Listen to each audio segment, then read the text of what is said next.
The cart. I should have felt terrible fear at seeing Jonathan in such danger, but that the ardor of battle must have been upon me as well as the rest of them. I felt no fear, but only a wild, surging desire to do something. Seeing the quick movement of our parties, the leader of the gypsies gave a command. His men instantly formed round the cart in a sort of undisciplined endeavor, each one shouldering and pushing the other in his eagerness to carry out the order. In the midst of this I could see that Jonathan on one side of the ring of men, and Quincy on the other, were forcing a way to the cart. It was evident that they were bent on finishing their task before the sun should set. Nothing seemed to stop or even to hinder them. Neither the leveled weapons nor the flashing knives of the gypsies in front, nor the howling of the wolves behind, appeared to even attract their attention. Jonathan's impetuosity, and the manifest singleness of his purpose, seemed to overawe those in front of him. Instinctively they cowered aside and let him pass. In an instant he had jumped upon the cart, and, with a strength which seemed incredible, raised the great box, and flung it over the wheel to the ground. In the meantime, Mr. Morris had had to use force to pass through his side of the ring of Skaney. All the time I had been breathlessly watching Jonathan. I had, with the tail of my eye, seen him pressing desperately forward, and had seen the knives of the gypsies flash as he won a way through them, and they cut at him. He had parried with his great Bowie knife, and at first I thought that he too had come through in safety, but as he sprang beside Jonathan, who had by now jumped from the cart, I could see that with his left hand he was clutching at his side, and that the blood was spurting through his fingers. He did not delay notwithstanding this, for as Jonathan, with desperate energy, attacked one end of the chest, attempting to prise off the lid with his great cookery knife, he attacked the other frantically with his Bowie. Under the efforts of both men the lid began to yield, the nails drew with a quick screeching sound, and the top of the box was thrown back. By this time the gypsies, seeing themselves covered by the Winchesters, and at the mercy of Lord Godalming and Dr. Seward, had given in and made no resistance. The sun was almost down on the mountain tops, and the shadows of the whole group fell long upon the snow. I saw the Count lying within the box upon the earth, some of which the rude falling from the cart had scattered over him. He was deathly pale, just like a waxen image, and the red eyes glared with the horrible vindictive look which I knew too well. As I looked, the eyes saw the sinking sun, and the look of hate in them turned to triumph. But, on the instant, came the sweep and flash of Jonathan's great knife.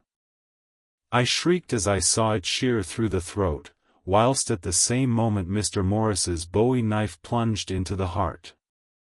It was like a miracle, but before our very eyes, and almost in the drawing of a breath, the whole body crumbled into dust and passed from our sight. I shall be glad as long as I live that even in that moment of final dissolution, there was in the face a look of peace, such as I never could have imagined might have rested there. The castle of Dracula now stood out against the red sky, and every stone of its broken battlements was articulated against the light of the setting sun.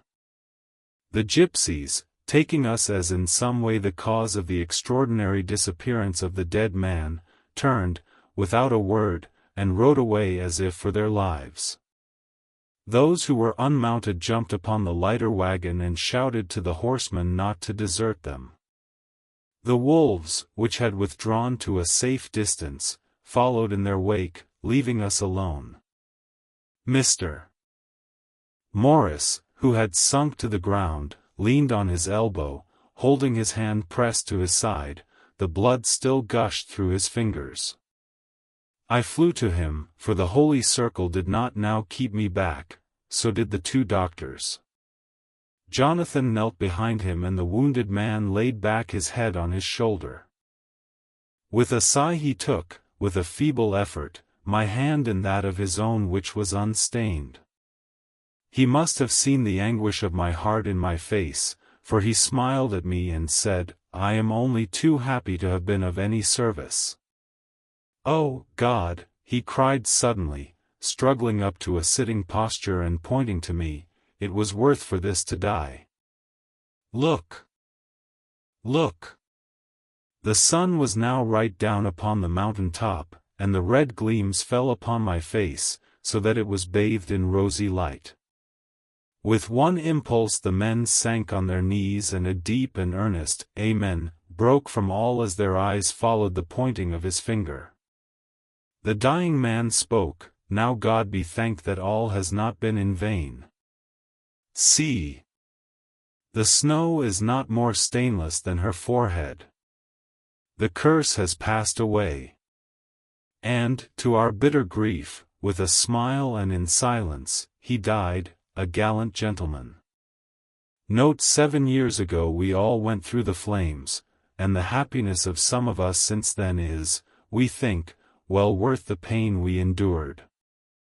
It is an added joy to Mina and to me that our boy's birthday is the same day as that on which Quincy Morris died. His mother holds, I know, the secret belief that some of our brave friend's spirit has passed into him. His bundle of names links all our little band of men together, but we call him Quincy.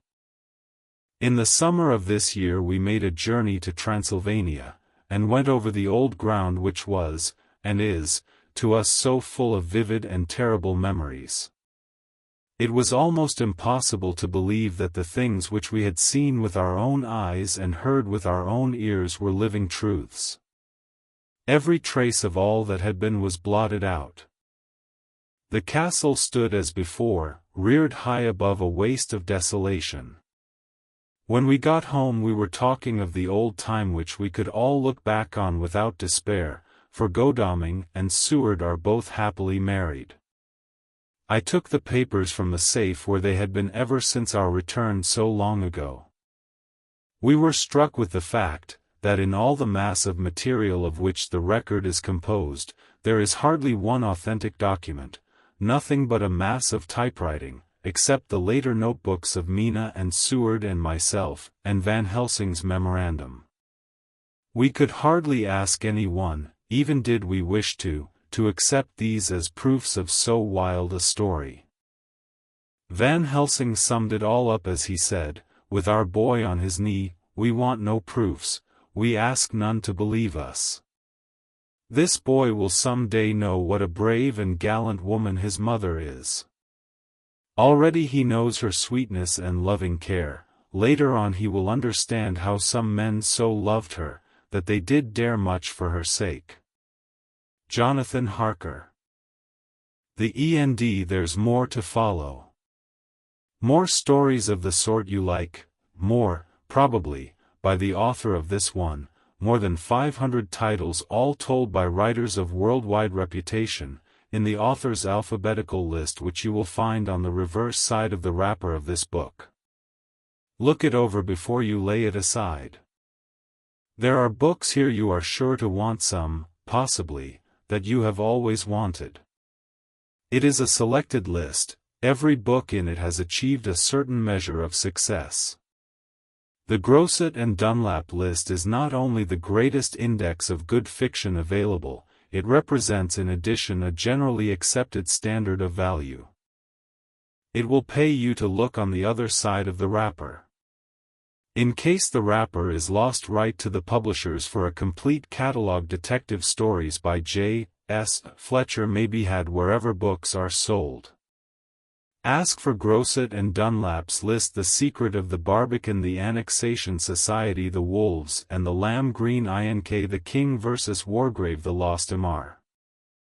Linthwaite, The Mill of Many Windows, The Heaven-Kissed Hill, The Middle Temple Murder, Ravensdean Court, The Rayner-Slade Amalgamation, The Safety Pin, The Secret Way, The Valley of Headstrong Men. Ask for complete free list of G. and D. popular copyrighted fiction. Grosset and Dunlap, Publishers, New York.